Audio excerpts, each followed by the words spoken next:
10 interesting facts, 1973. 1. End of U.S. involvement in Vietnam. I have asked for this radio and television time tonight for the purpose of announcing that we today have concluded an agreement to end the war and bring peace with honor in Vietnam and in Southeast Asia. The Paris Peace Accords were signed on January 27, 1973, officially ending direct U.S. military involvement in the Vietnam War. This treaty included the withdrawal of U.S. troops from South Vietnam and the release of American POWs.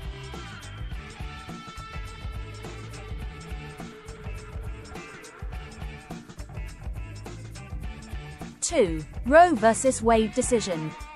Is the decision of the United States Supreme Court. It handed down a historic decision about abortion. The court said in a 7-2 decision that in the first 3 months of pregnancy, only the woman and her physician may decide whether she may have an abortion. In the second 3 months, all the state may do is regulate abortion procedures. And only in the final 3 months of pregnancy can the state forbid abortion. On January 22, 1973, the U.S. Supreme Court made a landmark decision with Roe v. Wade, legalizing abortion across the United States. This decision has been one of the most controversial and debated in American legal history, influencing politics and policy on reproductive rights for decades.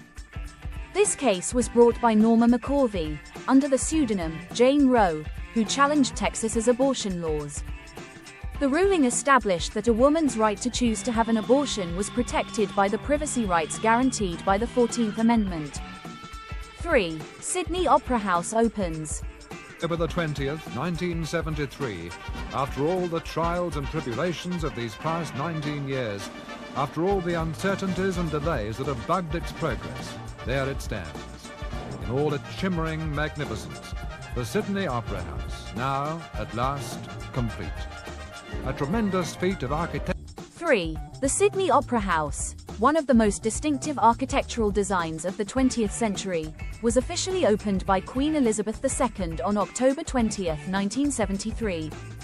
Designed by Danish architect John Utzon, the construction faced numerous challenges and cost overruns, taking 14 years to complete from its start in 1959. The Opera House consists of multiple performance venues which together host over 1,500 performances annually. Its sail-like shells made from over 1 million Swedish tiles have become an iconic symbol of Sydney and Australia. 4. Watergate scandal developments. Because the abuses occurred during my administration and in the campaign for my re-election, I accept full responsibility for them. I regret that these events took place. 4. In 1973, the Watergate scandal escalated with the conviction of the Watergate burglars in January and the Senate Watergate Committee hearings that summer.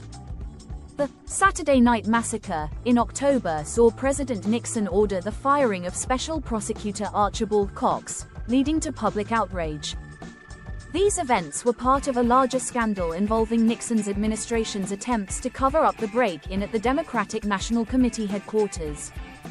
The scandal eventually led to Nixon's resignation in 1974, making him the only U.S. president to resign from office. 5. 1973 oil crisis. Gas lines at many stations were a lot longer than normal. The line today is longer than it's ever been. I have no explanation for it. This gas line at one station on the Upper West Side ran from 96th Street and West End Avenue all the way up to 102nd. The 1973 oil crisis was triggered by the Yom Kippur War when Arab members of OPEC proclaimed an oil embargo against the US and other nations supporting Israel. This led to skyrocketing oil prices, gasoline shortages, and long lines at gas stations in the US and other Western countries. The crisis had profound effects on global economies, leading to a push for energy conservation and alternative energy sources. It also marked a shift in international relations and economic policy, highlighting the power of oil-producing nations. 6. Pioneer 10 reaches Jupiter. Small spacecraft was launched toward the planet Jupiter. Called Pioneer, it is one of 2 such craft with similar missions. At the time of rendezvous with the giant banded planet, Pioneer 10 will have traveled 620 million miles through space. What do we know now, and what will we try to learn as Pioneer swings by Jupiter? On December 3, 1973, Pioneer 10 became the first spacecraft to reach Jupiter, flying within 81,000 miles of the planet. This mission provided the first close-up images of Jupiter and its moons, revealing aspects like the planet's intense radiation belts and magnetic field. Pioneer 10's data helped scientists understand more about the gas giant and space beyond our solar system. After its Jupiter encounter, it continued its journey into interstellar space, becoming the first human-made object to leave the solar system. 7. The Bahamas gains independence. Morning at that same site, Clifford Park, Prince Charles presented the constitutional instruments to the Prime Minister with these remarks. What I am about to hand to the Prime Minister is the new Constitution of the Bahamas, which I am sure he will preserve and operate to the best of his ability, and to the lasting benefit and happiness of all Bahamian people. It only remains for me to wish the government and people of the Bahamas the very best of luck throughout the future, and to thank you all for the kindness and hospitality you have shown me during these celebrations. Thank you very much. The Bahamas achieved independence from Britain on July 10, 1973, becoming a sovereign nation within the Commonwealth. This was a significant moment for the Bahamian people, ending nearly 300 years of British colonial rule. Sir Lyndon Pindling, known as the father of the nation, was the first Prime Minister of the newly independent Bahamas. Celebrations included a parade of Bahamians dressed in their national colors, symbolizing a new era of self-determination and cultural expression. 8. End of the draft in the U.S. Our present program will train 800,000 additional men this coming year, and somewhat less than 1 million men each year thereafter. It is a program, obviously, of defensive preparation, and of defensive preparation only. The military draft in the United States officially ended in January 1973 when the Vietnam-era Selective Service Act expired. This marked the transition to an all-volunteer force, a significant change in U.S. military policy. The end of conscription was partly due to the unpopularity of the Vietnam War and the social unrest it caused.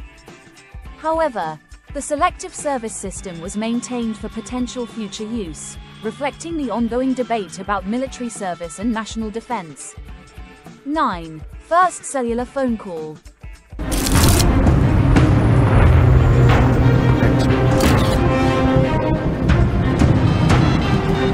When we got that first unit and I could hold it in my hand, I really felt like we had a picture of the future. This is what telephones were going to be like.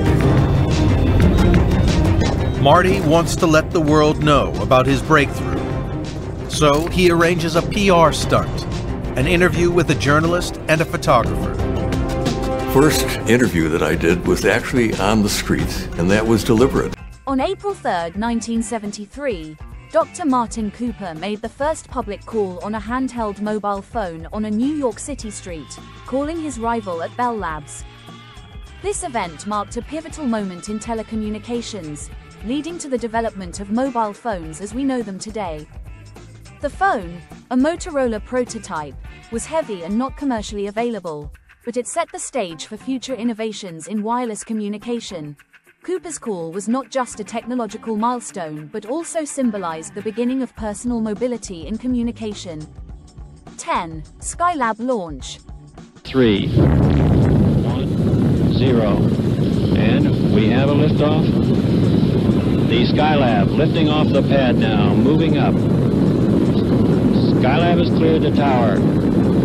Houston is now controlling.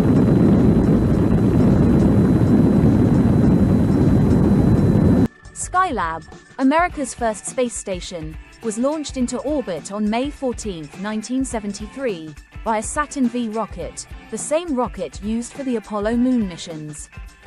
Despite initial setbacks, including damage during launch that required astronauts to perform repairs in space, it became a success for NASA.